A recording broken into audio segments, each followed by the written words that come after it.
Olá, tudo bem? Como vai você? Espero que você esteja bem, sempre bem. Sou Rivaldo Machado, seu professor de Geografia aqui do SAI Digital. Tá? Hoje nós vamos aí dar uma olhadinha em paisagens naturais do nosso planeta. Só para chamar a tua atenção, o que é que nós temos? Então você vai ver que esse conteúdo de paisagens natural se encontra, ou paisagens naturais, melhor dizendo, se encontra lá na frente A, certo?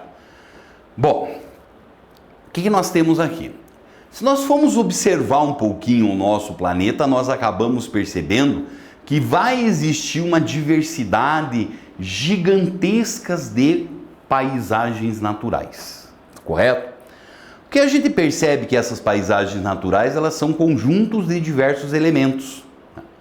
Basicamente aí, alguns elementos nos saltam aos olhos, que seriam o quê? O relevo e a vegetação. Então você olhou lá uma paisagem, o que é a primeira coisa que te chama a atenção? É esse relevo e essa vegetação. Existem ali outros elementos, que às vezes não chamam tanta atenção assim. Então nossa preocupação maior hoje vai ser dar uma olhada nesses diferentes tipos de vegetação, né? Então o que vai acontecer é que nosso planeta apresenta uma diversidade gigantesca. Por quê? Então a gente vai perceber também que existe uma série grande de fatores que estão tratando de interferir nessa grande diversidade aí, né? Quais seriam esses fatores? Você tem, por exemplo, questão relativa aos solos. A diferente formação de solos, os componentes minerais, por exemplo, que ali existem, né? Você tem a questão do relevo, altitude e assim por diante. Pode tratar muitas vezes de influenciar a presença de uma paisagem. Mas uma coisa que eu quero que você guarde aí, tranquilinho com você, é o seguinte: as grandes paisagens, elas têm influência desses elementos, mas são dois grandes elementos que geralmente mais chamam a nossa atenção, que é a umidade e a temperatura. Então a gente sabe muito bem como é que funciona, né? Plantinha tem sol o ano inteiro em grande quantidade, e também a água, ela se desenvolve, que é uma maravilha. E por outro lado, se faltar água, olha os exemplos extremos no deserto, ou se a temperatura for muito baixa, como é o caso, por exemplo, dos polos, aí a planta já não se vira legal, né? Então é dentro dessa lógica que nós vamos ter que começar a perceber a presença dessas diferentes paisagens naturais.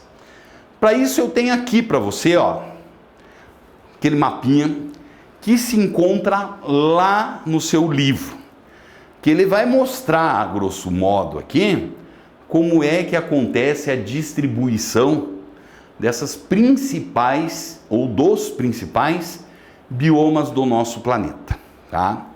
Então você vai poder perceber aqui também que nós acabamos encontrando o quê? Encontrando a presença de uma legenda que ela vai mostrar essa distribuição conforme as cores, beleza? Olha lá, ó. Então nós vamos perceber que os primeiros elementos que aparecem na nossa legenda aqui são formadas basicamente por florestas. Então o que acontece? Vamos assim, começar a pensar. Floresta pluvial tropical, é o verdinho. Você vai lá, você encontra aqui nessa região principalmente da América do Sul, você encontra lá no continente africano, em diversas regiões, e você encontra também a presença dela lá no continente asiático, floresta do Congo, a floresta da Indonésia, Congo e Indonésia, tá? São exemplos disso e a nossa Amazônia aqui na América do Sul. Então ela é uma floresta que é pluvial. Opa, então é uma floresta relacionada à chuva. Logo a gente sabe que ela tem uma quantidade muito grande de umidade. E além disso ela é tropical. Ela está onde? Nessas regiões aqui, muito próximas à linha do Equador, e apresenta elevadas temperaturas. Então lembra que eu falei logo no começo da nossa conversa? Vai tratar de ser um ambiente perfeito para o desenvolvimento de tudo isso. Entendeu como é que funciona? Olha lá, ó. Temperatura elevada e umidade. Tá aí, lembra, vem a imagem na sua cabeça. Como é que é a floresta amazônica? Aquela floresta densa, fechada, de grande porte, ambiente propício, tá? Mas se nós formos tratar justamente de perceber aqui, logo na sequência nós temos nesse tom mais cinza aí, a presença também de floresta pluvial, mas agora uma floresta subtropical. E nessa floresta subtropical acabamos encontrando que nós temos diferenças, principalmente no que diz respeito de temperatura o ano inteiro. Geralmente aí apresenta-se uma estação com temperaturas mais baixas. Se aqui nessa região, basicamente verões e invernos, nós temos uma amplitude térmica muito pequena, agora já começa a se diferenciar.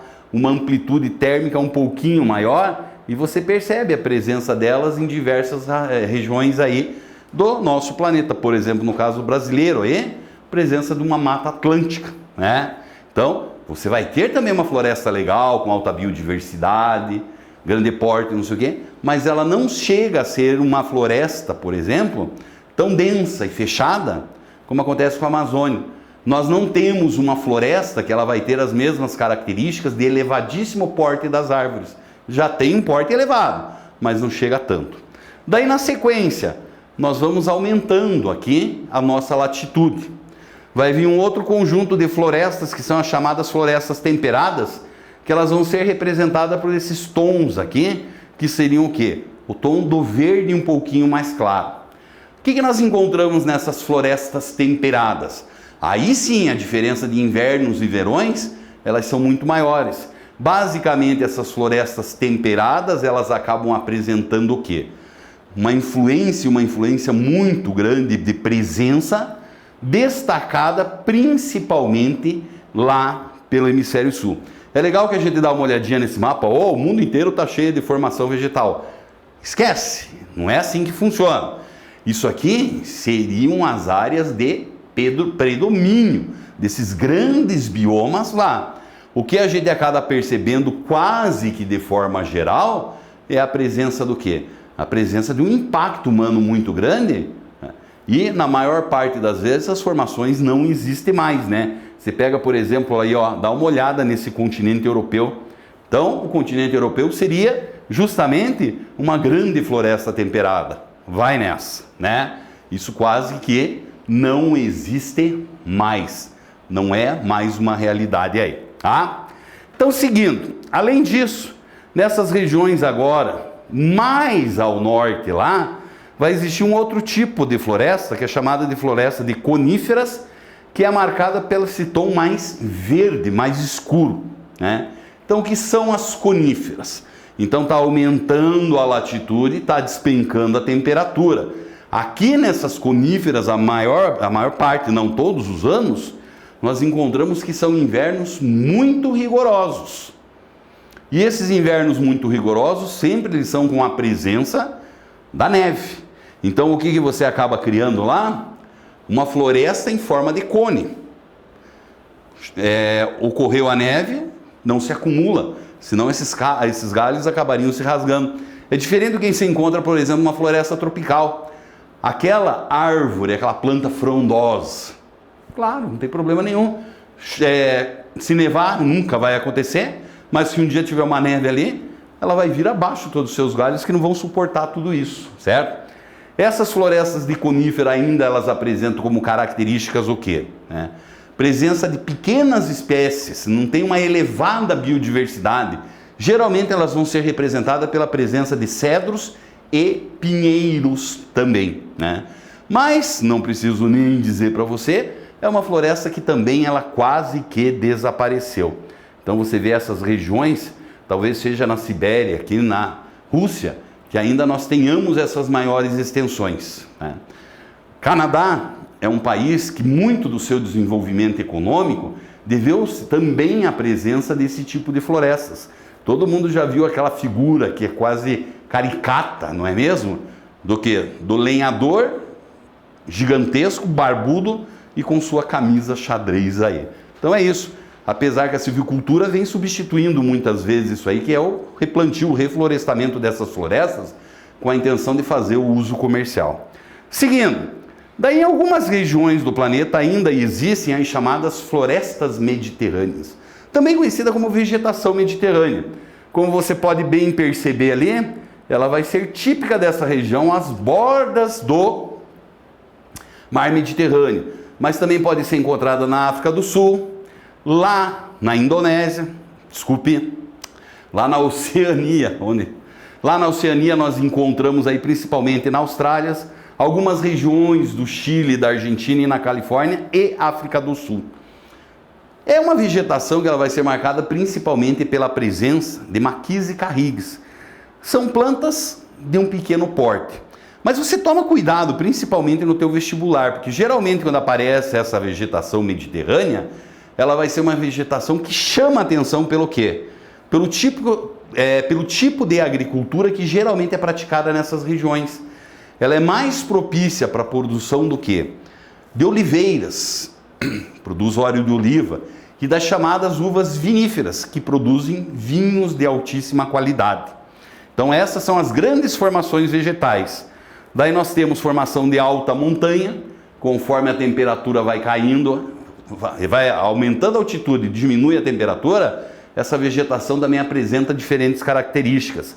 As estepes e as pradarias, que são os campos, geralmente presentes naquele tipo climático que tem uma estação muito seca ou uma muito fria. Então você não tem um grande desenvolvimento linear desse tipo de vegetação aí.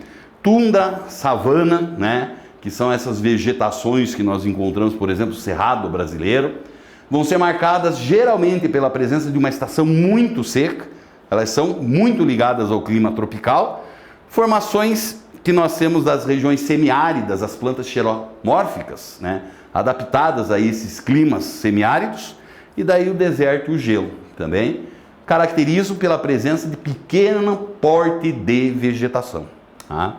Então o que nós procuramos fazer aqui foi dar uma geralzinha e entender como é que funcionam os nossos principais tipos de vegetação aí. Você sabe muito bem como é que isso funciona. Você tem que ir lá, vai nessa frente A do seu livro, e existe uma quantidade gigantesca de exercícios. Se precisar, retorna à aula.